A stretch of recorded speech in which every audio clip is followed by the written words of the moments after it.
Good morning. Once again, I am with you with my latter part of the story, with my video on the story Drought. The previous incidents were that how we come to know about the background of the story. We know about, we are introduced to characters, and the characters are Gafur, he's a landless tenant. He has a daughter who is around 10 years of age. Then he has a bull whom he called Mahesh. And the situation is that there is an absence of rains, and the landlord, he's living in Kashipur village. The landlord is a ruthless person, and he has some spokesperson like Tarak Ratna priest, who itself is a villain and who is a very ruthless and merciless fellow. And he comes to Gafur and threatens him for tying Mahesh. Now, let us see how the narrator describes. Now, narrator, the description of Mahesh, the is absolutely, it just stirs the reader's mind that how can human beings so ruthless, and how can animals be so humane. See, looking away from him, Gafur silently watched Mahesh, whose two deep brown eyes were full of pain and hunger. Didn't even give a handful, he muttered, patting the bull's neck and back. You are my son Mahesh, he whispered to him. You have grown old and served us for 8 years. I can't even give you enough to eat. But you know how much I love you, don't you? Mahesh only stretched out his neck and closed his eyes with pleasure. Tell me, went on Gafur, how can I keep you alive in the dreadful year? If I let you use, you will start eating other people's paddy or munching their banana leaves. What can I do with you? You have no strength left in your body. Nobody wants you. They asked me to sell you at the cattle market. At the very idea, his eyes filled with tears again. Wiping his tears on the back of his hand and looking this way and that, he fetched a tiny bunch of discolored old straw behind the hut. Eat it quickly, my child, otherwise, he said, softly placing it before Mahesh. This is a beautiful description of a person who loves his animal so much. The pathetic situation, the pain and the anguish is doubled because he himself is not well, he's suffering from fever, he has nothing to feed his bull, and he is so much attached to bull that he not even wants him to sell to the cattle market. And so quietly what he does, he takes out some discolored old straw behind the hut. Father, what is it? Come and eat, answered Gafur's daughter, looking out of the door. Why have you again given my straw from the roof? He had feared as much. It's old straw, it was rotting away, he answered ashamed. I heard you pulling it, father. No, darling, it wasn't exactly. But you know, father, that wall will crumble. Gafur was silent. He had nothing left but this hut. Who knew better that unless he was careful, it would not last another rainy season. And yet, what good was it really? So Gafur, he knew that the straw which is pulling from the hut's roof would give him a loss, and loss in a sense that it won't be able to last for another rainy season. And Gafur's daughter, she was intelligent enough, so that is why she is checking, she's restraining her father from doing that. But Gafur knew it, that this is the condition. But since he's so humane, he is feeling in the feeling of empathy for his animal. He find no options, and that was the last resort which he could find. And he took out straw from his hut. Then daughter asked him to wash his hands and come and eat. I have served your food. Give me the rice water, let me feed him. Then father said, okay, if you don't have anything, give me rice water. And the daughter answered that there is none, father, it has dried up in the pot. He himself was helpless. Amina had been looking for the bull everywhere from early morning. The evening shadows were already falling when she came heard. Have you heard, father? Manik Ghosh has sent Mahesh to the police pen, she said. Now comes another situation in the story, and that is Mahesh is missing. And daughter comes after searching. She gives this news to to her father that he has been sent to the police pen. Nonsense. Yes, father, it is true. His servant said to me. Tell your father to look for the bull at Daryapur. What did he do? He entered their garden, father. Gafur made no answer. At the end of 3 days, they say, the police will sell him at the cattle market. Let them. Amina did not know what the cattle market meant.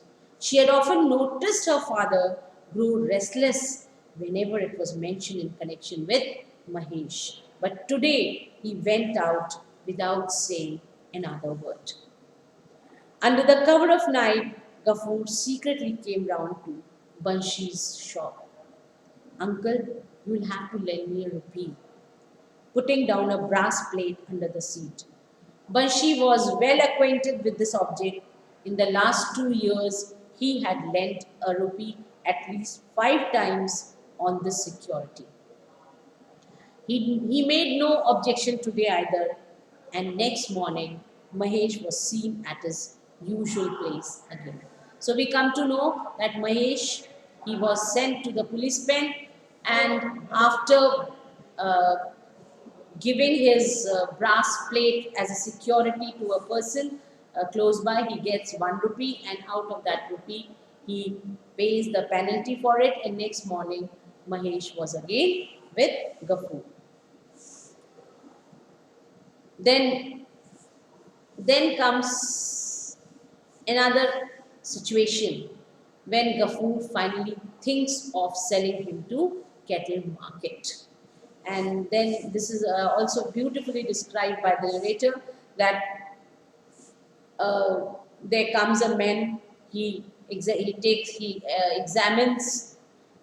and the old man untied a 10 rupee note from a corner of his shawl, and smoothing it again and again said, take this. I shan't take anything off. I'm paying the full price. Stretching his hand, Gafur took the money but remained silent. And then 2 men came with the old man, and they tied the rope round the animal's neck. And suddenly, Gafur stood up and he said, don't touch that rope. I tell you, be careful, I warn you. They were taken aback. Why? There's no why to it. He's my property, and I shall not sell him. It's my pleasure. He answered to the same tone and threw the note away. But you accepted the deposit yesterday, all three said in a chorus. Take this back, he answered, flinging the 2 rupees across to them. Gafur begged for rice water from the neighbors and fed Mahesh, patting him on the hand and horns. He whispered vague sounds of endearment to him. So we come to know that Gafur, makes up his mind. Even when he makes up his mind, he calls the buyers, but he couldn't dare to sell him, and then he gives back the money. Now situation becomes worsened because they have no food. One day when he came, he found that his daughter is quietly standing, leaning against the wall. He said, is the food ready? And daughter said, no, because there is no rice. How am I told? Then she daughter said, why didn't you sell? Why didn't you tell me in the morning? He asked his daughter that since today you are saying that there is no rice, why didn't you tell me in the morning? So daughter said, I told you last night. But Kapoor said, how am I to remember what you told me last night? Of course, there's no rice, but the young lady must have her 3 meals. He says, what does it matter to you whether your father eats or not? But the young lady must have her 3 meals. In future, I shall lock up the rice when I go out. Give me some water to drink. I'm dying of thirst. So you haven't any water either. Now, in this condition, Ghaffur gets so angry that he starts accusing his daughter also. He says, okay, you're not concerned whether your father has having, will have food or not, but you are only concerned about your feeding your belly, and that is why you didn't tell me in advance. Then he said, okay, give me some water. But there was no water also, because she knew that how can she bring water? Now, this description I would like to share with you.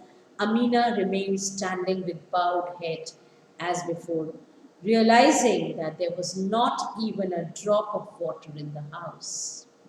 He lost all self control. Rushing at her, he slapped her face noisily. Wretched girl, what did you do all day? So many people die. Why don't you? The girl did not utter a word. She took the empty earthen pitcher and went out into the afternoon sun, quietly wiping her silent tears. The moment she was out of sight, her father was overwhelmed with remorse. He alone knew how he had brought up that motherless girl. He knew that this affectionate, dutiful, quiet daughter of his was not to blame. They had never had enough to eat. Even while their little store of rice lasted, it was impossible to eat 3 times a day. Nor was he unaware of the reason for the absence of water, because 2 of the 3 tanks in the village had all dried up. The little water that there was still in the private tank of Shibu Babu, which was not for the public. So another plight which we come to know is that these people, the poor people, they were not even allowed to drink water from public tank. The tank, the water reservoirs which were supposed to be used by other people or by the suppressed people were dried up, and they had no I can say liberty to to fetch water from the public or the private tank of Shibu Babu. Shibu Babu, who had his own tank, and no one outsider was allowed. Now he knew that the girl, she must have tried, she must have gone there, she must have begged for the water, but then he knew that it is not his daughter's fault, but it is the conditions which have become worsened. Ghaffur, are you in? Somebody cried out from the yard. The landlord's messenger had arrived. Yes, I am. Why? Master has sent for you. I haven't had any food yet, I will come later. Such impudence seemed intolerable to the messenger. It's master's order to drag you to him and give you a good thrashing. He roared, calling the man ugly names. Ghaffur lost self-control for the second time. We are nobody's slave. We pay rent to live there. I will not go. But there was nothing could be sorted out, and landlord called him, and he was mercilessly taken by his messenger. He was dragged, and again the cause of suffering was Mahesh, because Mahesh had broken loose from his teeter and he entered the grounds of landlord, and he had eaten up the flowers and upset the corn which were drying in the sun. And when they tried to control him, he had hurt the landlord's youngest daughter, and that is why Gafoor was called by Shibu Babu, and he was given punishment for this. At home too he lay in the corner without a word. Hunger and thirst he had forgotten, but his heart was burning within him like the sun outside. He kept, he kept no count of how much time passed. He was suddenly shaken out of his listlessness by the shriek of the girl. She was prostrate on the ground. The pitcher which she had been carrying had tumbled over, and Mahesh was lapping up the water as it flowed down the earth. Gafoor went completely out of mind without waiting another moment. He seized the ploughhead he had left the day before for repair, and with both hands struck it violently on the bent head of Mahesh.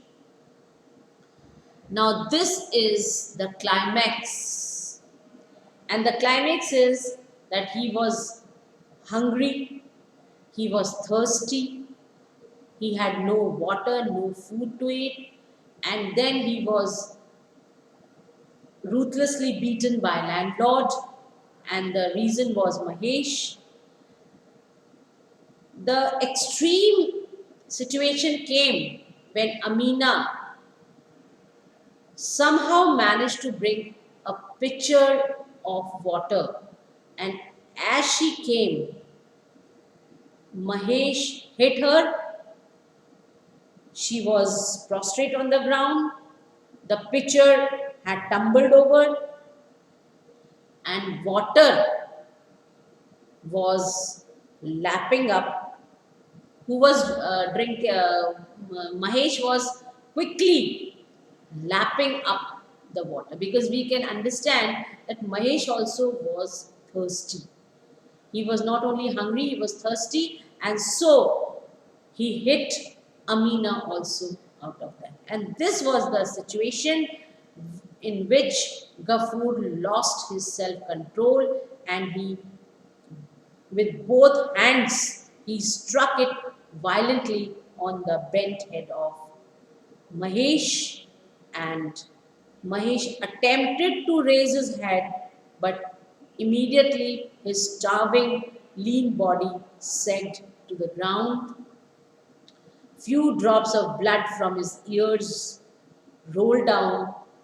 He shook his body twice, and then he fell dead.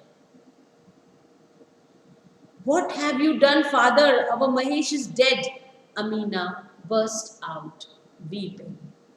Gafoor did not move nor answer her.